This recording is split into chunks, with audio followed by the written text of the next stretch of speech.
How do pidgin languages reveal common human linguistic patterns?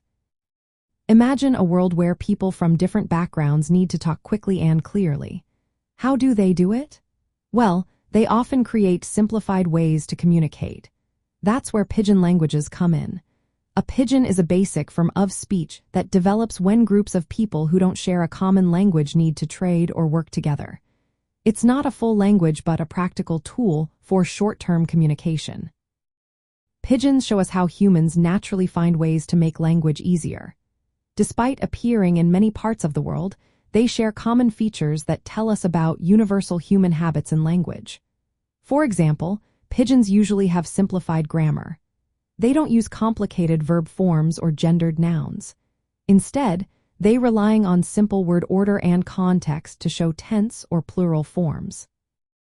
This shows that humans prefer reducing complexity to learn and use language faster. Sound-wise, pidgins also tend to be simple. They often cut down on difficult consonant clusters and syllable endings. They stick to a small set of vowel sounds, making pronunciation easier for people from different language backgrounds. This phonetic simplicity helps everyone understand each other better. Vocabulary in pidgins is limited. They use a core set of words and often change how words are used. For example, a noun might become a verb, or a word might have different meanings depending on the context. This flexibility is a clever way to communicate more with fewer words. It shows how humans adapt language to fit their needs, especially when resources are limited. Many pidgins resemble isolating languages. That means each word tends to stay the same, without many changes or inflections.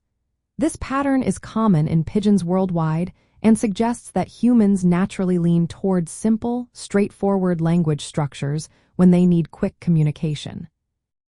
Looking at these features, we see that pidgins reveal a lot about how humans think about language. They show that when people need to connect fast, they follow similar patterns of simplifying grammar, sounds, and vocabulary. These patterns are not random but reflected our shared way of making language work efficiently in tight spots. A pidgin is a simplified language that develops between groups without a common tongue, used for basic communication. The word pidgin probably comes from a Chinese pronunciation of business, because early pidgins often arose in trade settings. For example, fishermen might use a pidgin to trade with sailors from different countries. Understanding pidgins helps us see how human language is flexible and creative.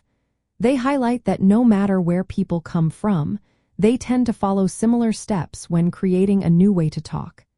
These patterns show our shared ability to adapt language quickly to meet our social needs.